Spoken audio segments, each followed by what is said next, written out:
How's it going, everybody? So today I have a backlight kit, the one that does not involve any shell cuts, no soldering.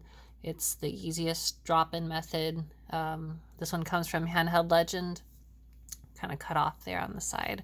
Comes from Handheld Legend, so shout outs to Dustin and Kyle over at Handheld Legend, who provide all the tutorials and the store for all this great stuff. So today I'm going to be installing the drop-in backlight Game Boy Color kit. Comes with the LCD driver board, the LCD itself, the protection pad, so it gives you a little sticky, so some of these components are not going to get shorted later. And we also have the new Game Boy Color glass lens cover, and this one is a little bit smaller than the stock one to fit the slightly smaller aspect ratio.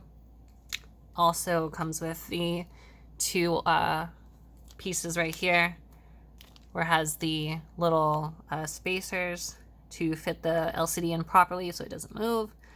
And these two, the set of clear blue buttons for the ones to swap out from the stock stuff, just to make it look a little bit cooler. So let's get started. We'll move all this off to the side and get disassembling. So as I'm disassembling this, I'm going to be talking a little bit about my Game Boy here. This is my personal one. So this one has a couple different mods. This one's got a battery, rechargeable battery mod in here. I kept it like this because I wanted it to look kind of like a sleeper, bit of a, stock looks, just to keep it as it is. So I'm going to remove the screws here, starting with these four, obviously removing the game first. And then I'm going to have to remove these wires right here on the actual solder points that I have for the terminals. So obviously, unless your Game Boy has a similar setup, this is just going to be some additional work. Let's see. Let's move it in there.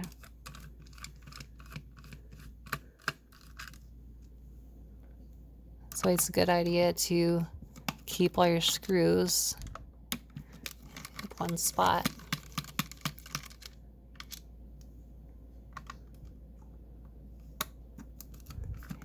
And that's not the biggest deal if you're not doing what I'm about to suggest, but whenever working with electronics, it's always good to be grounded, especially if you have like a wrist strap for ESD. Always a good idea. So I'm going to turn on my iron and get that warmed up, and then I need to remove the battery. All right, so now I'm going to try to get this done underneath the camera. Might be a little bit harder, but we'll see how it goes.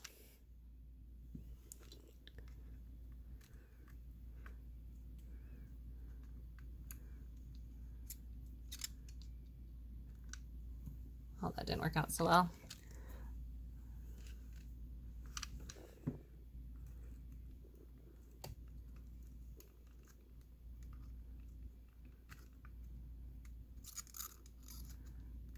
There we go. Got it that time.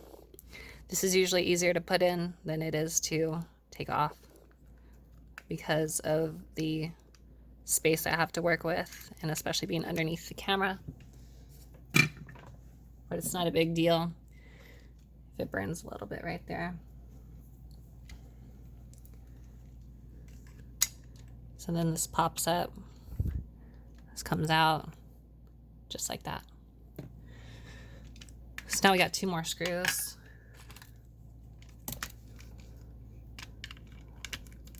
I know the screen's shaking a lot, but that's just because I have this being recorded on a cell phone. And it's on one of the ostrich type neck mounts.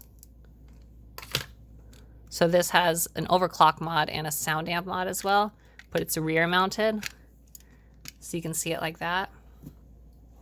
Now, when it comes to installing this, this LCD, especially with this kind, you don't want to have it in overclock mode when you're installing it because it will screw with the LCD driver board and it will be out of whack. It's gonna, the new screen runs off of the stock speeds, not overclock speeds.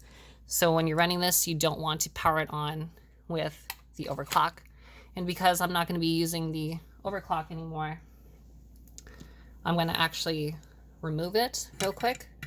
So I'm going to show you the spots where I'm going to start. It's going to be right here, right here. So this oscillator, those wires, it's going to go down to the switch.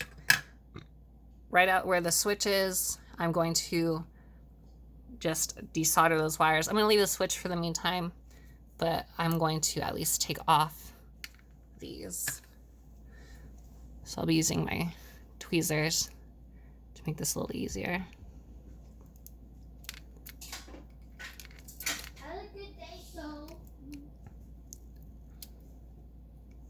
And you hear that? That's my son being loud when I told him to be quiet. So let's see. I'm going to just cut the wire that's here so it makes it easier to pull through.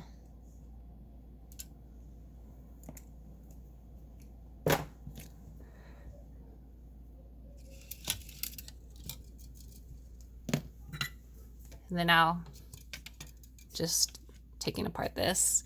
I know this is not necessarily part of the install, but I figured somebody might want to see it.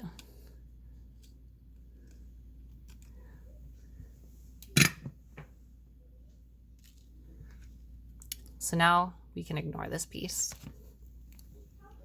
and throw away this. Now after removing the overclock mod, we can start getting to the actual disassembly, which would be more familiar for the average person. So you want to take off your switch, and then you want to take out the board itself. So you got a few screws.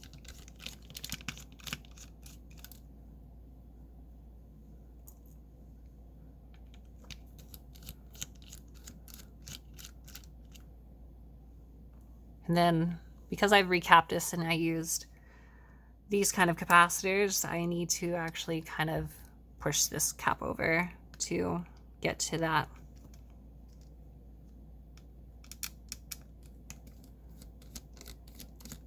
Just some gentle pressure and it comes off.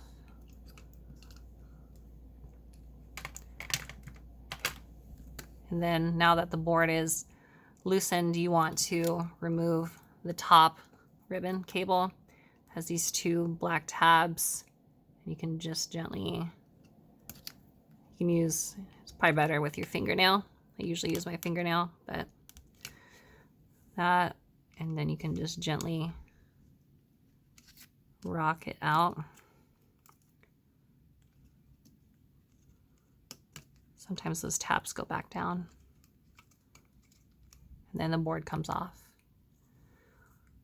Okay, so now it's time to remove, at least for me, I'm going to be putting in the new buttons. So I'm going to start with that first, actually.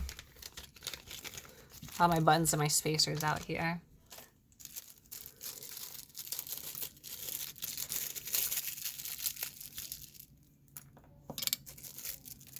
So underneath that, of course. So we're going to install this one. Oops, put that backwards.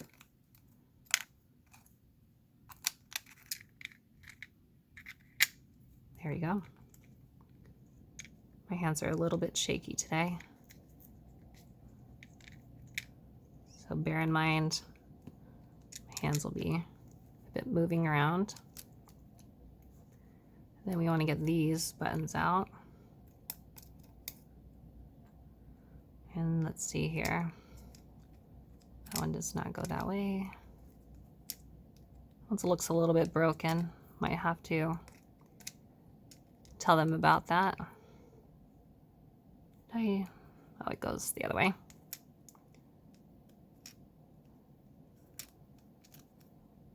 Let me just double check this.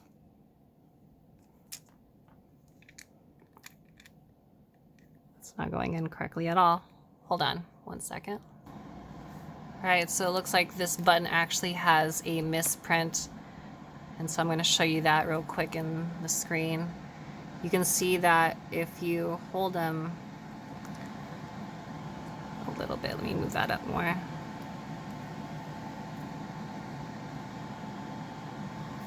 You can see that they're slightly off.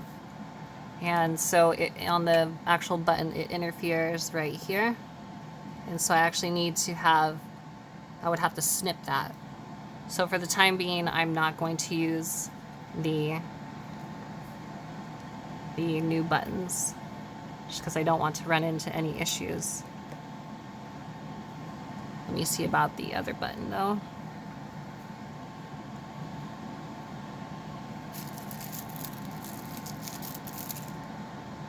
If one works, then we're okay.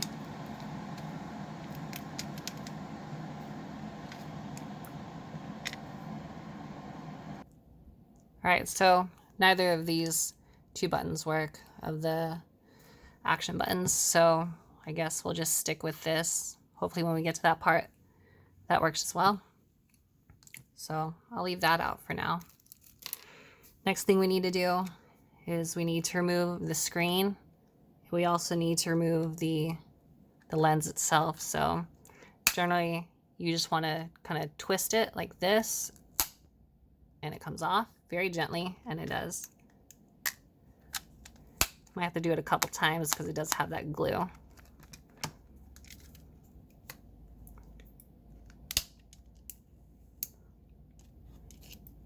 You just want to be gentle. You don't want to break it. But it will come. There, very gently. And the screen's all good. So that can be used for later. Then you want to pop off the original glass lens. And you just want to push that from the inside outward. It's usually the best way to go about it. And the rubber membrane just fell out. It's okay though.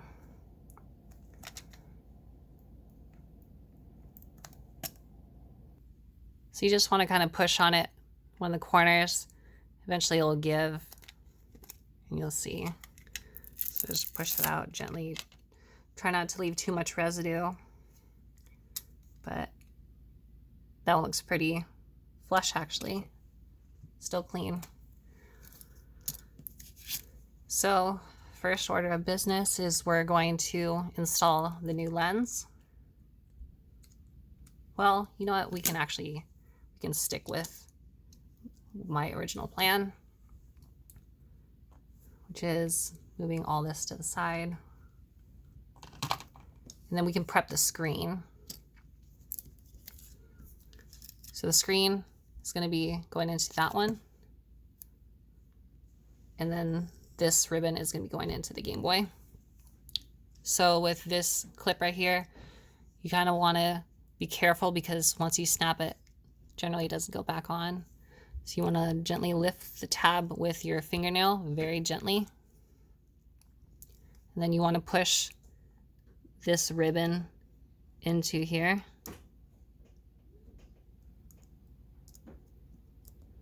Once it's fully seated, you can close the tab. Now that the screen is like that, what you're going to want to do is bring over your screen.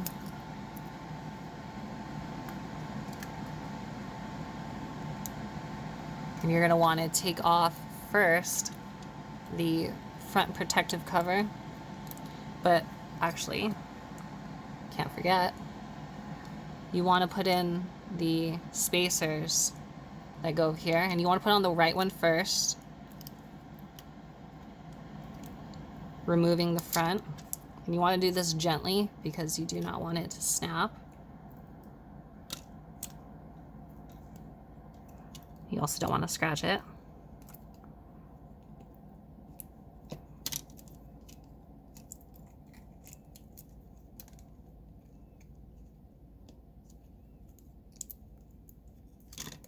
Once it's flush over there, you can grab your other spacer I'll go over here.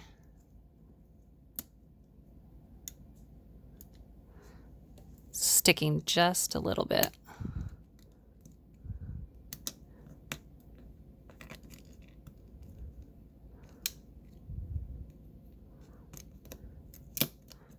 And it should snap in. Give me 1 second. All right, with it like that, it seems like it's best to actually hold it against the corner, and then these two should snap into place. I'm not sure if you heard that click.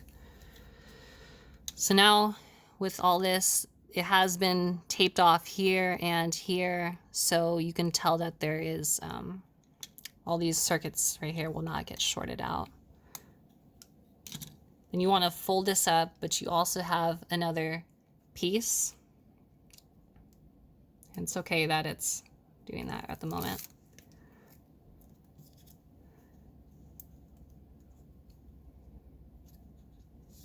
Basically what you're going to be doing is you're going to be having this sitting like that. You don't need to be aggressive with it at all. You just have it, you see how it sits flush just between in the square section. You don't need to worry about the two up top at all yet.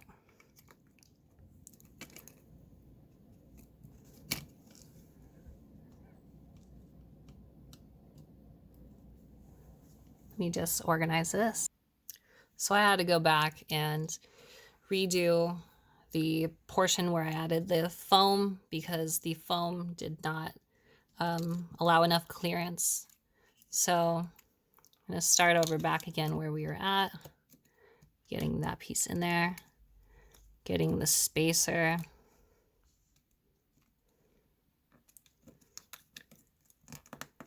and now the spacer is in. So once again, folding it over, getting it into place.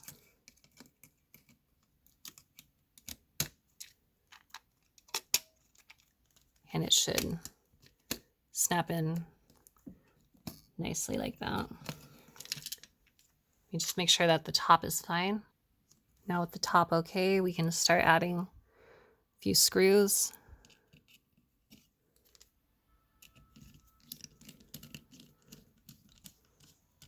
You always want to add that bottom one first. That's usually the easiest to hold everything down. Now, while I would normally try to test this with the bench power supply, I needed some new leads for it, and those don't come in until tomorrow. So gonna have to make do with what I have and reinstall the battery mod that I have to see if the LCD is even okay. So all that's good. Now the other thing we can do is make sure those tabs are good. You want to fold the LCD ribbon, the new one. You just want to be very careful putting it in there because it's a little bit tougher than the first one that was originally in there, since it is brand spanking new. And there it is. Should be, that looks good. And then with this ribbon here, you can put this anywhere you want. So if you want to just take it right here and you want to drop it into place, you can do that. Have it right underneath the little bulbs right there. And move this out of the way, some of my trash. And then just double checking that I don't have anything else. So those blue buttons we are not going to use. And we're not using any of this other stuff, so we do need the new switch. Let's see if the switch is okay to use. And the switch looks fine. So closing it back up, let's get some screws going in there. And I just need to switch to my tri-wing.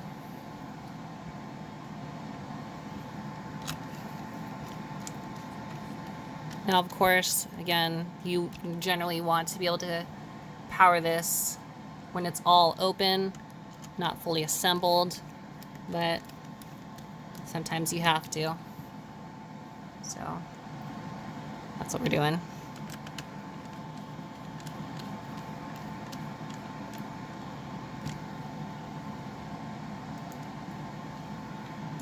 I have a couple games next to me right now.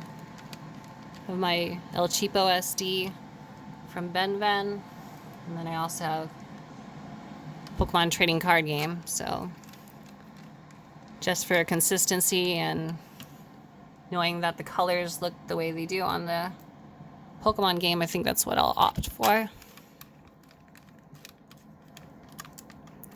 Before I put on the new screen protector, of course, it's always good to give it a test.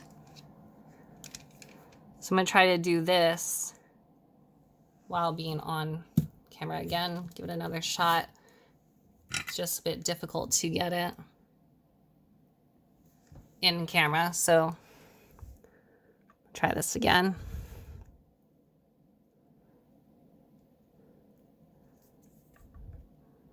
Generally try to get the positive first.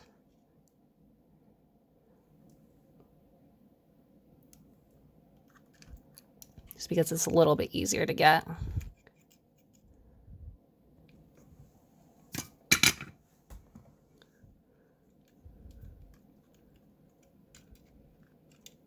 Normally I wouldn't screw that up and melt a bit of the plastic, but doing this under the camera is a little hard.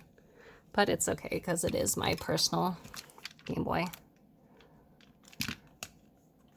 So let's double check sure, make everything's okay, and then give it a test.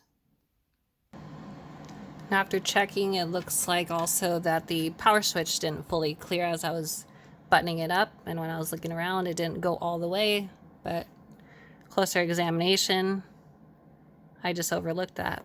Not even close to the same. So we're sticking to the original power switch. And that looks much better. So I'll reassemble it and then I'll show you. Well, real quick, it goes to show that sometimes you can't trust these, the soldering on these cheap Chinese-made little boards. The USB had just fallen off, so now I need to pull out some flux and get that all set up. Because I wasn't expecting for the charging port to come off.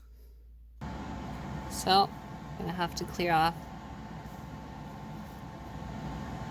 some of that old stuff there. I'm actually gonna wick that stuff off just so I know it has some fresh solder, at least on these grounding points, to be a little bit easier to mount them.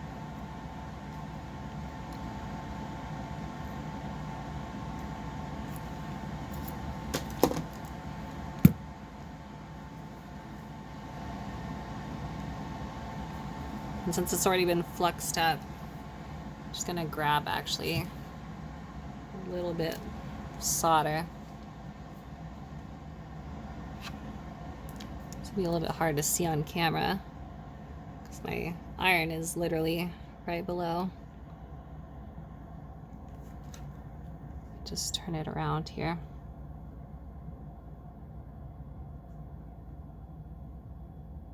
I'm just lining it up.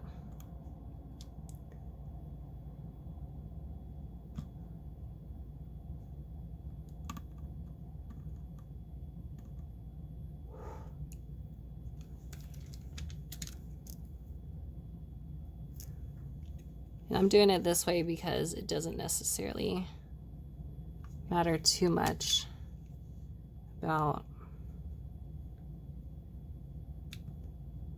having it out. I think that's stuck there. That looks like it.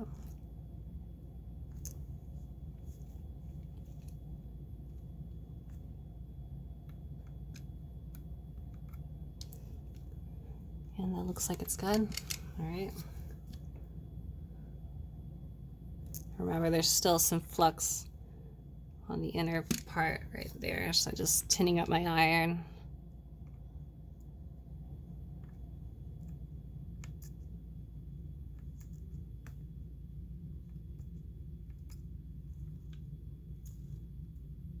There we go. All good.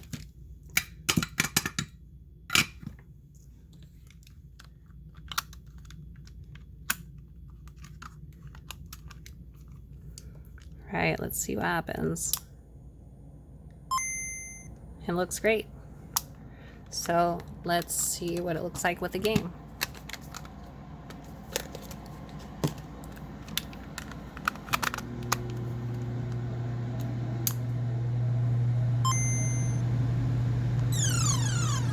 Apologies for the air purifier right next to me.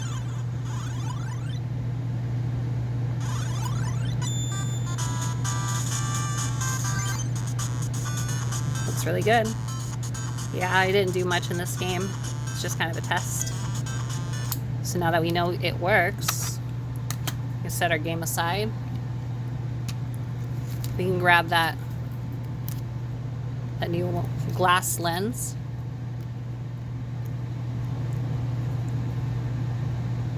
You're going to want to just peel off the inner portion first. Then you want to grab the outer one, making sure not to damage the adhesive right here. See how I kind of nicked up the edge? And you want to place the adhesive, preferably going from the top, kind of hit the glass first before the adhesive, and line it up with the left.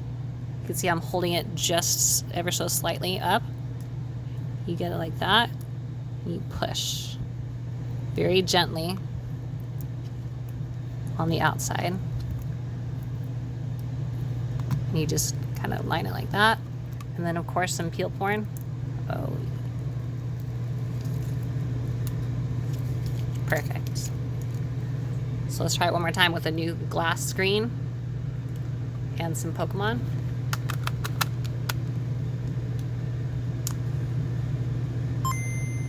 And it's looking good.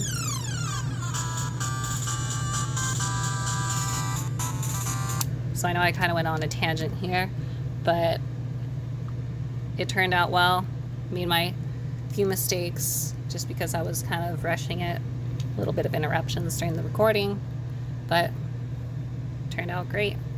And it looks awesome. So once again, shout out to Handheld Legend with Dustin, all the tutorials and all the media, and thanks to Kyle for the store and shipping this out promptly.